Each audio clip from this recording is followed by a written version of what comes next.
Hello, everyone. This is a Love, Freedom, and the World podcast, and I'm Peter Falkenberg Brown.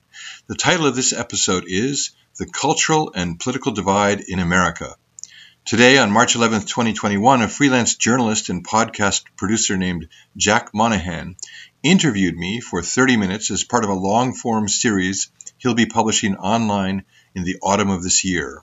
He's compiling stories of people of different beliefs and backgrounds from across the country, focused on the cultural and political divide currently affecting America. He'll be publishing the completed series at his website, jackmonahan.com. Monahan is spelled M-O-N-A-H-A-N, jackmonahan.com. He's graciously given me permission to post his interview with me on my website at peterfalkenbergbrown.com, for which I thank him. Here now is the interview. So I guess to start, we can talk about the ideas that other folks have about people that are not of their political leanings. I think that the kind of the culture war that's been happening has been predicated on a lot of mischaracterizations about the other side. So I guess, can you start off by talking a little bit about yourself, what drives your particular brand of whatever ideology you subscribe to, and kind of where you think folks get wrong when they disagree with you or label you something that you don't necessarily agree with? Okay. Well, again, I'm Peter Falkenberg Brown. I'm the chair of the Gray Republican Committee in Gray, Maine, and my website is peterfalkenbergbrown.com. I'm a writer and an author and a public speaker, and I've been a conservative for a long time. I think that what drives my political involvement is that I believe most centrally in the concept of individual freedom. I'm also a person of faith, so I believe in God. I believe that God granted those inalienable rights that we received in the Constitution. So the way I look at it is that I look at it more than just, one might say, a person who is a Republican because of financial issues or things like that.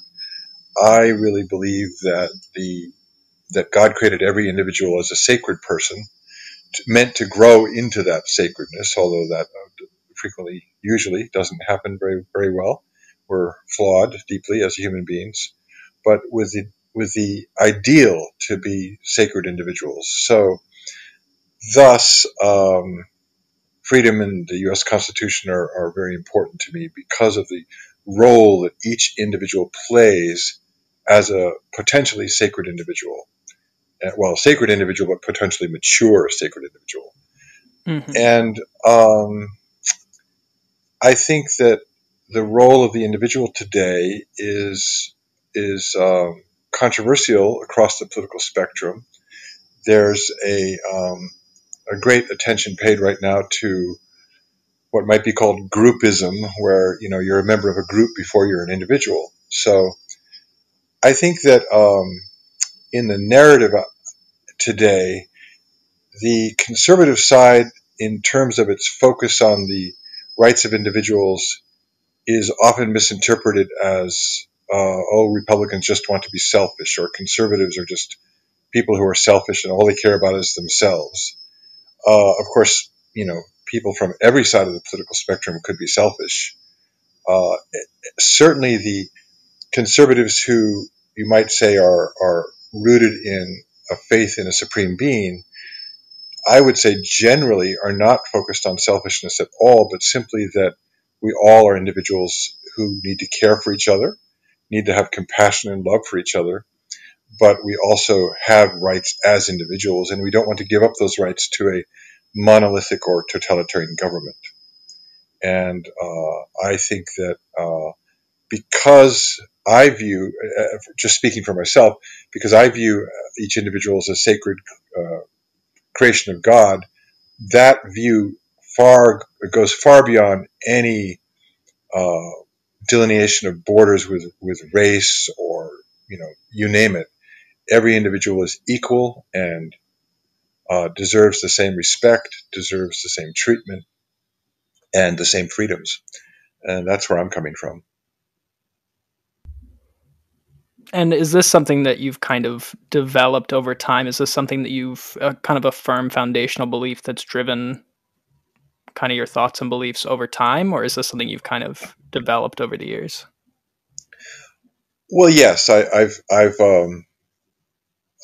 developed, I think, over many years, the clarity that individual rights come from a supreme intelligence, a supreme creator, and by centering my own personal ethics as much as I can on the ethic of unselfish love and the virtues, compassion and kindness and generosity and humility, etc., it seems to me very clear that that model is an excellent model for the political realm, for the human race as a whole, and the model that best supports that so far is the model of the U.S. Constitution with its attendant freedoms, the Bill of Rights, freedom of speech, freedom of religion. So yes, I've developed this over a number of years because we all grow over a number of years. Mm-hmm. And I guess to dig in a little deeper, I mean, where do you see the U.S. breaking from, or at least being more exceptional, if that's what you believe, than other countries that do protect rights and freedoms that aren't necessarily the U.S. Constitution? I don't think the American people are specifically or necessarily exceptional in relationship to any other peoples of the world.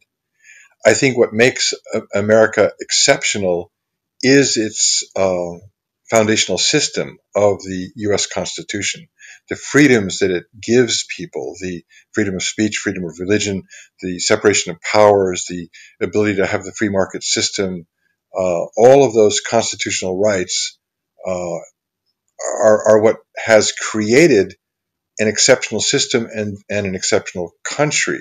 And of course, it started out without every issue resolved. For example, the issue of slavery, but that was resolved, with the cost of a great deal of bloodshed by people who sacrificed themselves to free the slaves. So it's not that American people are more special than the French or the British or Asians or whomever. It's simply that the U.S. Constitution in history is an exceptional document which has created an exceptional system. Understood. Okay. That's helpful. And I guess that's a good kind of segue into past into present. We've kind of seen growing conflict politically over the past, course of the 21st century, past 20 or so years. I think the vitriol and kind of conflict outwardly and explicitly in public has been kind of coming to a point, especially over the past year, just with economic crises, the pandemic. So I guess using all of this to inform your understanding of things now, what are you thinking about in terms of this new administration that's just come in? I think they're 50 days in at this point by the time that we're recording this. What's running through your head when you're thinking about what the Democrats want, and whether that kind of lines up to all these values that you've just been talking about? Okay. Well, those are huge questions, of course. Yes. How many hours do we have? Well, I think that the current administration and the current situation in America is been a long time coming. I think we have to go back 40, 50, 60 years and look at the changes in American life that have influenced the viewpoints and thoughts of the American people. For example, the teaching of history, the teaching of accurate history, and the history of the sacrifices of the founding fathers, the history of the sacrifices of white Americans who died to free the slaves, the history of the goodness of America has not been accentuated. And now in 2021, there are so many people who haven't learned history adequately.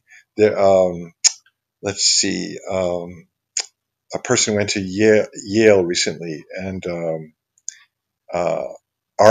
Ami Horowitz went to Yale recently and did a video where he talked to people about whether or not the U.S. Constitution should be eliminated.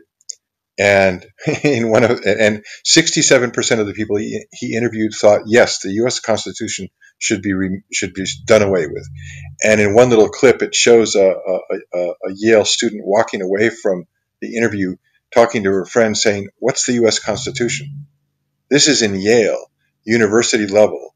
It's so shocking that so many millennials and younger people have no idea what the accurate history of America is. So thus, you get the New York Times 1619 project, where America is billed as an evil country, irredeemably racist.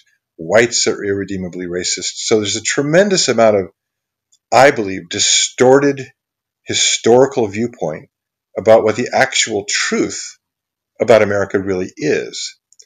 And thus, when we fast forward and we get to the Biden administration, where we have uh,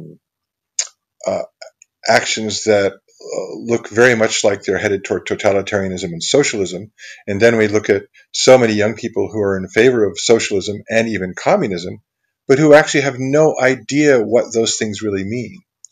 I would say that America right now is suffering from a massive lack of knowledge among a great number of its citizens, a deficit of historical knowledge, and therefore things are headed in a direction that I believe is, unless we can change that, it's headed toward totalitarianism, which I abhor. Yeah, and so I guess is totalitarianism and the things that you're worried about? Two questions to that. One, what are those practical policy implementations that you're worried most about? And then second of all, well, actually, why don't we just start with that? What is the practical policy implementations that you're really worried about? Is it certain people in cabinet positions? Is it certain executive orders that he's put forth? Well, I think that it's not just the president or Biden's administration only, but it's also a problem of cultural Mm-hmm. totalitarianism, where you have big tech and social media platforms banning people, where you have businesses banning people. It's much it's much larger than just the Congress or the White House, etc. Those are all involved in the process, but one of the biggest issues right now is simply that big tech has very strongly censored and or banned a very large amount of conservatives, so that there's not a free speech environment. Well, with Biden and Harris, the question seems to be, will they defend free speech? And I frankly doubt it. I don't think they will step up and try to change the actions of big tech to allow free dialogue in the public square.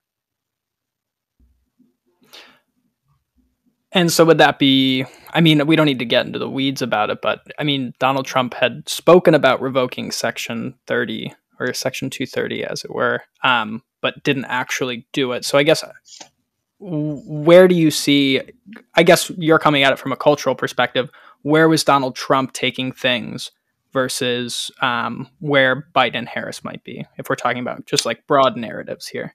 Well, I think Donald Trump was tremendously in favor of free speech, and he also, I think, established a religious freedom commission, and uh, you know, he was. My impression of Donald Trump's 4 years was that he was very strongly in favor of free speech and the entire Bill of Rights, and was very much against totalitarianism. He, I don't think he accomplished everything he wanted to, or that people wanted him to accomplish, but that's why I voted for him a second time, to continue working on that.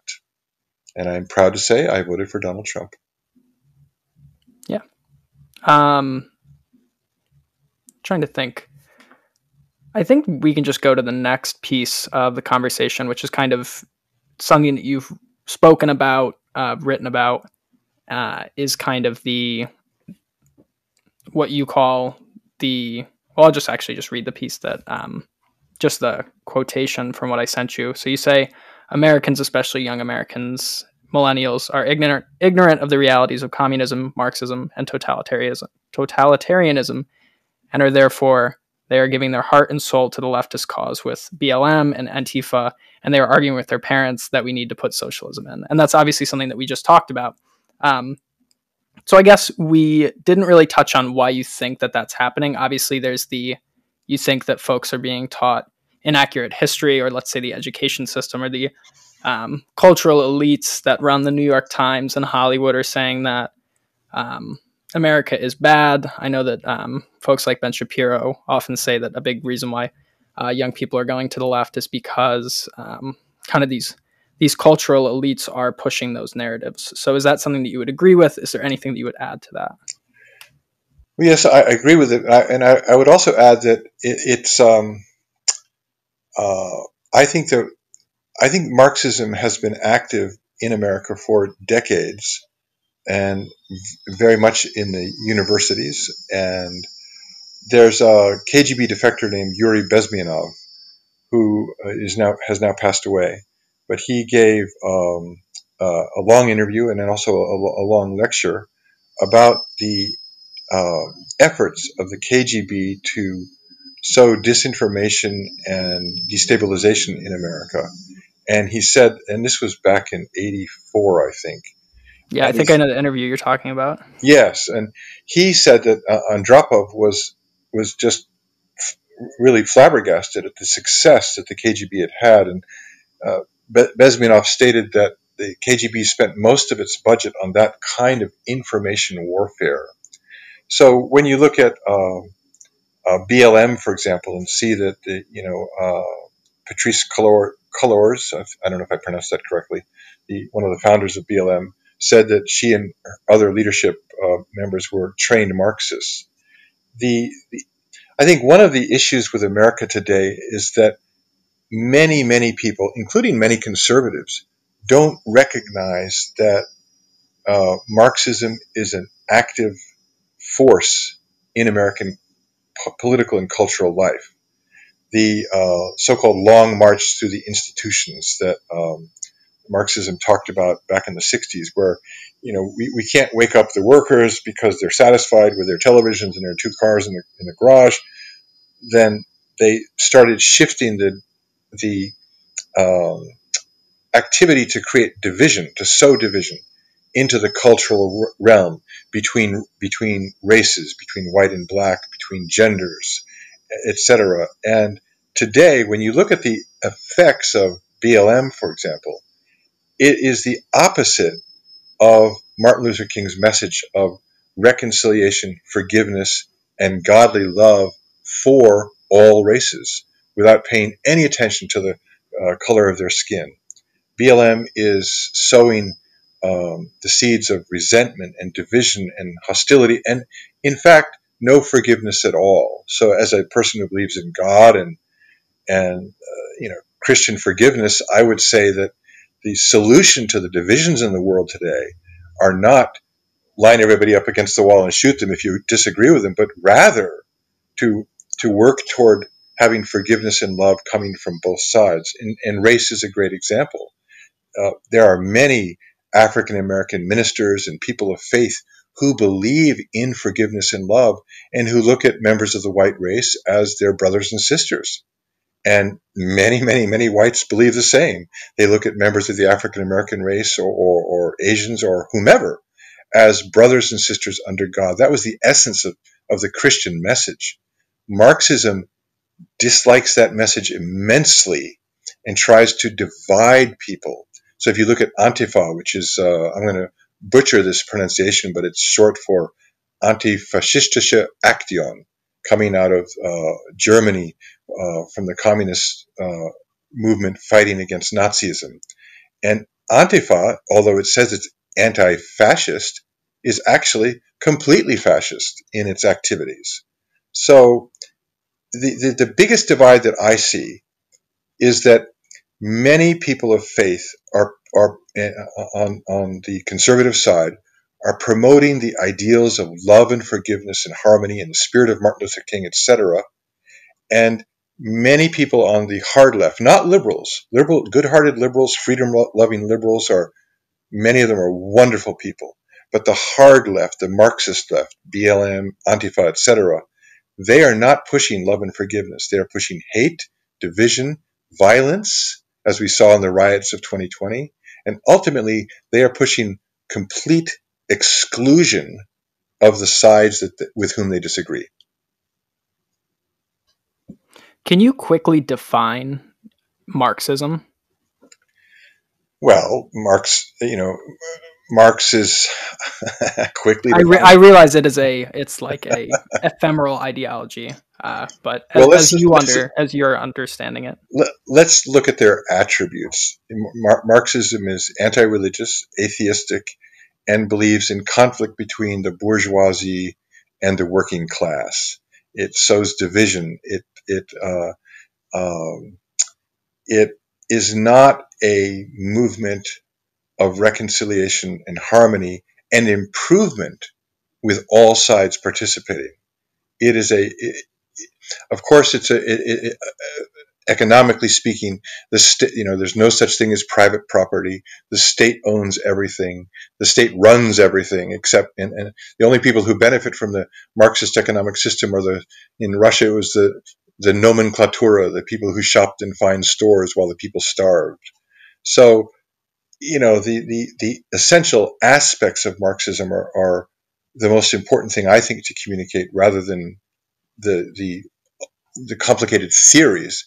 The main aspect of Marxism and socialism really is that it does away with private property, private ownership. And people want to be able to own their own things. They want to benefit from the fruits of their labor instead of just working for a state, which, as we can see from Venezuela to the USSR and North Korea, don't work at all. And what do you think about the difference between, let's say, democratic socialism, which is more for buffing up the welfare state of a country and implementing, I Well, wouldn't quite go as far to say fully socialist ideas, but doing things that are in type socialists. So do you make any delineation between those two things, or do you think they're entirely the same in character? I think they're the same in character, because just because you vote for socialism democratically doesn't mean that it's not totalitarian at the end. Socialism is defined as the system that owns the means of production. And governments aren't good at running grocery stores. They're hardly good at running anything, really, which is why conservatives like small governments. Socialism took over Venezuela and turned it into a starving country when it used to be one of the richest countries in South America. So the Democratic Socialists of America, I think, is just a stepping stone to full socialism and a stepping stone to full Marxism. And so, like social programs, Social Security, Medicare, Medicaid. Well, I'm not against all welfare. I don't think we should have people starving to death on the streets. That's a terrible thing. Mm-hmm. The question is really the degree. People point to uh, uh, Denmark as stating that it's the perfect example of a socialist system, but the Prime Minister of Denmark, Lars something, I can't remember his last name, he stated that Denmark is not a socialist country; it's a market-driven economy. They have welfare benefits, but to pay for those welfare benefits, they need the free enterprise system, the market economy. So I think it's very reasonable to say if someone's going to starve to death, we should support them. But the welfare system in the last 40, 50 years has not done, has not benefited, for example, African American families, where in order to get welfare, you couldn't have a husband at home, a breadwinner. So before, the majority of African American families had fathers in the home. Now it's something like 70% have no fathers in the home. And many people say that welfare, excessive welfare that didn't allow the father to be there, caused that breakdown of the family. So it has to be done carefully. Mm-hmm. Yeah, that definitely seems to be the take that I've heard from folks on the conservative side of things. To kind of wrap this up, because I realize we're coming up on time. Um, what do you think about polarization? Do you think polarization is a worthwhile thing to think about? Do you think that politics is kind of just a battle over power in terms of making sure that your agenda is getting passed? What do you think about calls for unity? Do you think that it makes sense? Are you thinking that compromise is possible, worthwhile? What does polarization mean to you? And do you think things are going to get worse before they get better? How do you think any of this kind of conflict out in the open that's getting worse and worse by the day is really going to get any better?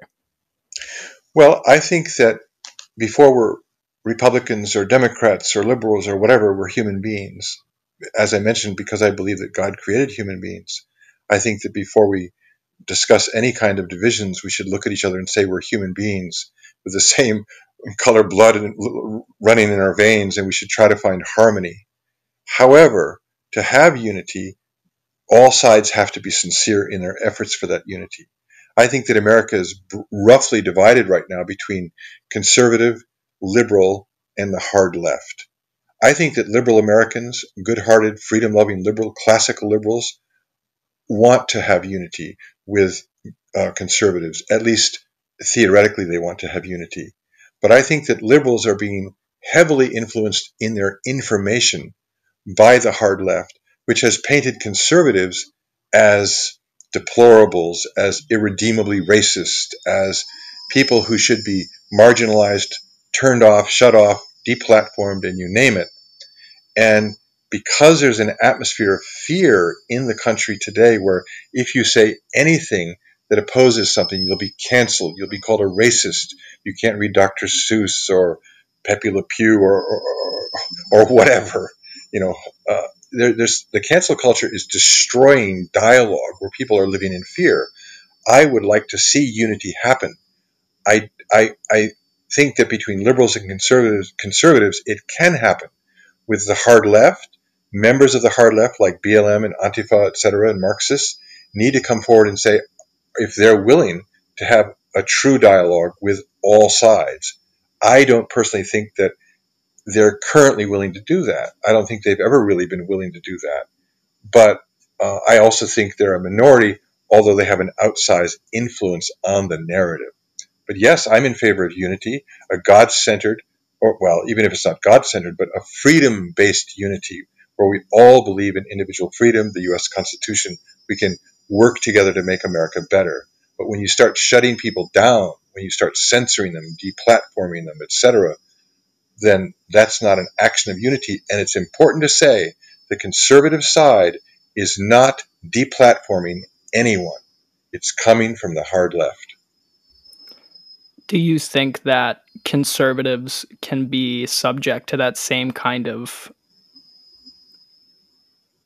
I don't want to say manipulation. I'm trying to say you're basically, the argument that you're making is that people that are extremely on the left, if we're talking about a left-right spectrum, people on the far left, as you term the hard left, are pulling people that are more moderate to their side. Correct. Right? So Right. do you think that could happen from, as people term, the far right? I'm sure that you've heard that term.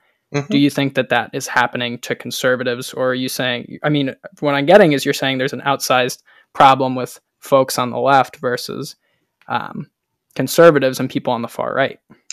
I think conservatives, mainly, most conservatives just want to have individual freedom and go about their day and go to their work and go to their job and come home. And they want to be left alone, mostly, a lot of them. The hard right, as you might put it, there's also been quite a bit of propaganda about what is a conservative, and aren't all conservatives hard right, and Jordan Peterson's hard right, and you name it, all these things. Well, if we compare what could be called the hard right to the hard left, I would say that the ones that might be called the hard right are a very tiny group of neo-Nazis or white supremacists, but they're so tiny. And even some of the white supremacists like Richard Spencer, the white supremacist, not to be confused with Robert Spencer, but Richard Spencer is more left than right. And so I think that the so-called hard right is it's just not it's not an active threat to anybody, because if it exists at all, it's very small. I think the hard left paints all conservatives of any courage as hard right, and that's a misnomer. Got it. Wonderful. Well, I think we just hit 30 minutes. Well, thank you, Jack. Thank you for this interview. You've been listening to a Love, Freedom, and the World podcast. For more information, please visit my website at peterfalkenbergbrown.com.